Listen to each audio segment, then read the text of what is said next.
What is going on, everybody? It is Nick, also known as More Gamer, and a happy Troll Day to each and every one of you. And for those of you that may not know Troll Day, aka April Fool's Day, it's a day where everybody in the world, and especially the internet, takes advantage of the opportunity when they can just fuck with every single one of us.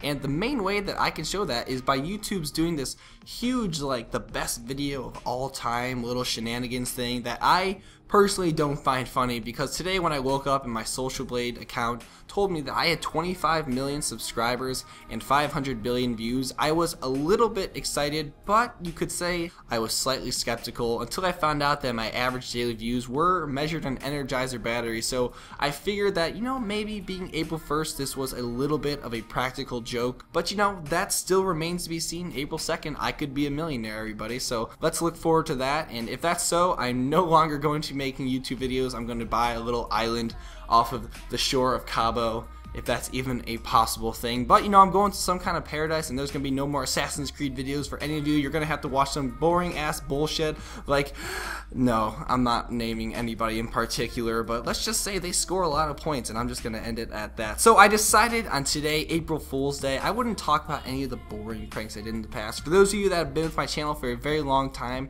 you may have found out that I like to mess with people a little amount. And in my 200 subscriber special, or at least around the time of my 200 subscriber special, I indulged in my subscribers a story of crickets, a story where I unleashed 125 plus crickets in one of my neighbor's lockers my freshman year of high school. And that was only the tip of the iceberg for me. I've done everything small, from the setting a little cup of water on the door and watching it splash all over everybody, to maybe throwing up in the community water fountain in my college dorm. That wasn't exactly a prank by design, but let me just say, it pissed a lot of people off, and I'm gonna look back at that one as a big old win. So moving on from that story, as interested as I know each and every one of you were wondering what my burrito from the night before looked like, I have another little story that dates me back to a very happy time in my life, a time I like to call high school, and especially my junior year of track. And for those of you that don't know me in the past, there's a lot of people that have not stalked me, so you know, I would understand that. But if you want to stalk me some more, follow me on Twitter, drop the video a like and whatnot. Let's move on. When I ran high school and track, I had a very competitive group of young lads around me, a lot of guys that I still consider to be friends today.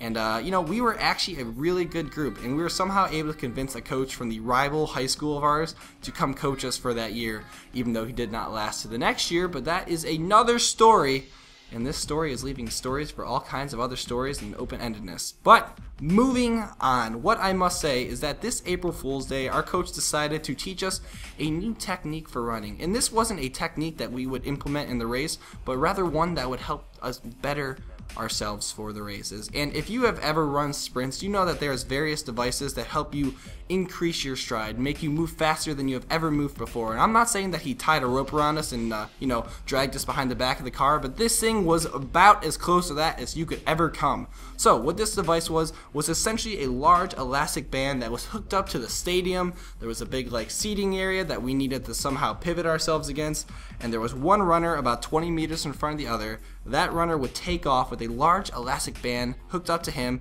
and a second sprinter behind him. So the goal of this was the first runner would pull via the elastic the second runner and make them overstride and move faster than they had ever gone in their entire lives. But our coach warned us. He begged and pleaded us to be careful. He said, "You stupid assholes, please do not pull your hamstring out of your assholes." And I know I use assholes twice in that sentence, but it was actually quote unquote, so you know, forgive me for keeping it real. So we decided that once our coach walked all the way across the track, we said, you know what, we need a good April Fool's Day joke. And we knew that this coach was very serious, and we had never really screwed with him. We'd, you know, gone back and forth, dropped a couple of, you know, bad mouth language here and there, and it was all in good spirit, but we had never really given him any reason to believe that we might be lying to him. So we took who I'm going to call Jay, and that is, you know, his first initial, because I don't want to, you know, single him out on the internet here. We took Jay, who is our best sprinter. You know, I was a close second, in my opinion.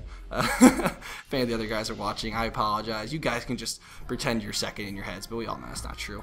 So, you know, Jay was the guy in back. He was the one that could have potentially pulled his hamstring out of his asshole, and this was a very, very dangerous thing, because if the runner in front was going too fast, he very potentially could have injured that other guy that in the back, which was Jay at this moment, to the point where he would have been out for the entire season. And this worried our coach so much to the point where he actually walked away from us for 10 minutes. So let's just say he had a lot of confidence in us to fully engage in this activity with 100% safety in mind. So we decided, we got together, we put our little heads together, we did a little football huddle, as we all were football players, and we decided, alright, we are going to make this coach run faster than this little elastic band could ever make us go, to see if Jay was okay. So M, the other initial of the other player that was pulling Jay, who was behind him, took off running as fast as he could, but as soon as he could, he cut away the elastic with a little fancy little device around his waist, and Jay looked back and hit a tumble. Jay grabbed onto his leg,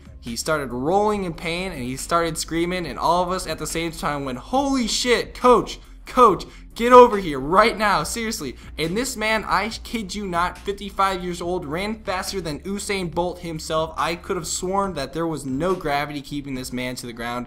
He flew as fast as he could waddle, and it was probably the most hilarious experience of our life, especially because Jay kept up with the act. He was writhing on the ground in pain and rolling around until he cracked the biggest smile you could ever see, and our coach gave him the nicest little punch on the shoulder you had ever seen.